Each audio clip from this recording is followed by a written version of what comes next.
C'est le site le plus sous-coté de toute la liste. Aucun monteur ne l'utilise alors qu'ils devraient tous le faire. J'ai passé des heures à chercher le meilleur site pour toi, que tu sois un créateur de contenu ou bien un monteur vidéo. Tu vas découvrir aujourd'hui les 5 meilleurs sites pour la création de contenu dont absolument personne ne parle alors qu'ils sont incroyables. On va y aller crescendo en terminant par le meilleur site. C'est parti. Alors, dans tout premier lieu, ça c'est utile des deux côtés. Si t'es un youtubeur ou un monteur, ça permet d'améliorer la voix et donner un style très cinématique. Tu n'as pas forcément besoin de prendre un micro très cher pour tes vidéos. Tu peux tout simplement l'uploader sur ce site et ça te fera un son bien plus professionnel. Ça enlève le bruit de fond, ça donne un côté plus studio. On va voir ça. Alors tu peux voir ici en haut que j'ai un accès premium parce que c'est compris avec la suite Adobe Creative Cloud, parce que c'est Adobe Podcast. Justement, c'est un de leurs services qui y sont compris. Si tu veux faire sans la suite Creative Cloud, c'est à partir de 9,99€ par mois. Alors l'outil auquel on va le plus s'intéresser aujourd'hui, c'est Enhance Speech. Et tu viens choisir tes fichiers juste ici. Voilà, là j'ai mis un enregistrement assez vieux de ma part. Je te mettrai au montage une version sans l'optimisation d'Adobe Podcast et une version avec l'optimisation. J'ai commencé à faire des tutoriels sur ma chaîne.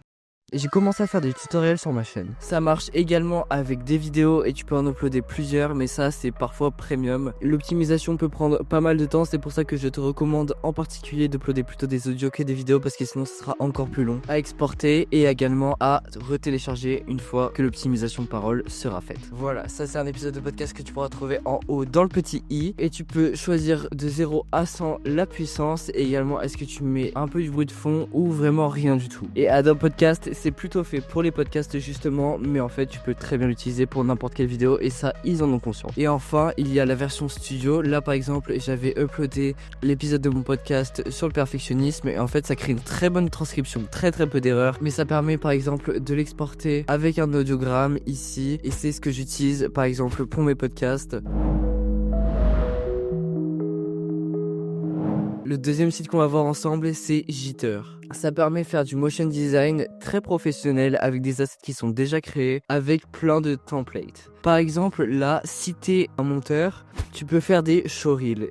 Ça permet de montrer tout ce que t'as fait, par exemple, dans l'année en termes de montage. Et tu peux faire des trucs ultra professionnels qui, en général, sont bloqués par des extensions sur Premiere Pro, etc. Et tout ça, c'est gratuit. Mais il y a également des titres. Et par exemple, si on va voir Morph, on a un espèce de mini logiciel de montage inclus dedans. Alors, je trouve que c'est un petit peu compliqué à prendre en marque parce qu'on comprend pas trop quel effet correspond à quoi. Et tu peux personnaliser les choses, comme par exemple le contour, la couleur, etc. Mais en termes de texte, je trouve ça assez compliqué quand même. Il y a des trucs plus simples, par exemple pour faire la promotion d'un réseau social. Ici, tu as exactement tout ce que tu veux. Par exemple, ici, on va aller sur le truc d'Instagram en clair. Tu peux changer l'animation et bien évidemment l'icône. Et pour les showreels, par exemple, tu as plein de choix ici. Par exemple, celui-là, il est super beau, je l'aime énormément.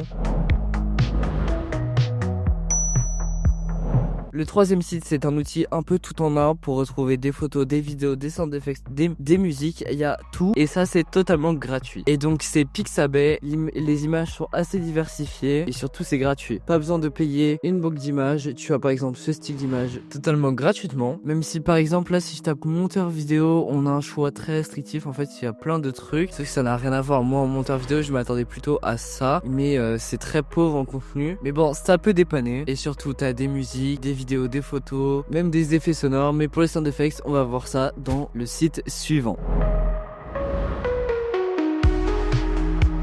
Alors pareil, Mixkit c'est un petit peu comme Pixabay, sauf que moi je l'aime beaucoup. Au niveau des sound effects, il y en a 3000, ce qui est pas trop mal, c'est pas impressionnant, mais pareil, encore une fois, c'est gratuit. Moi j'aime bien ce site, notamment pour tout ce qui est sound effects d'interface, et pareil, t'as des vidéos, des photos, etc. Même si je trouve le contenu un petit peu plus random et en qualité assez pauvre, là par exemple quand on zoome, on peut voir que c'est vraiment pas de très bonne qualité, mais quand même ça dépanne super bien. Maintenant, on va passer au meilleur site que j'ai trouvé et ça, ce sera vraiment utile. Ok, alors, ce site, c'est une putain de bombe. Est-ce que tu vois souvent dans pas mal de montages qui essayent de se rendre un petit peu humoristique, eh bien les gens, ils mettent souvent des références de films après leurs phrases pour rendre ça un peu marrant. Et moi, je me suis toujours demandé, mais comment est-ce qu'ils font pour savoir exactement toutes les répliques? Est-ce que les monteurs ont une culture générale que moi, je n'ai pas? Alors en fait, tu peux utiliser un site qui s'appelle Playphrase et tu peux voir que c'est disponible dans différentes langues. Et si par exemple on prend français et que moi je dis quelque chose comme tu pues. Tu pues la bière. Désolé, mais tu pues tellement que personne pourrait t'approcher. Voilà, ça me retrouve des extraits de films qui correspondent à ma phrase. Par exemple, si je mets le mot dinguerie. Enfin, j'essaierai parce que c'est une belle dinguerie là. Tu me fais faire une dinguerie là. Bref, ça apporte vraiment de la plus-value à tes montages et ça peut être vraiment essentiel pour toi. Et pour télécharger, c'est pas facile à voir mais c'est download vidéo ici et tu peux choisir s'il y a des sous-titres ou non, quelle langue, etc. Si tu veux être rapide, mets-les, mais si tu veux être plus professionnel, ne les mets pas.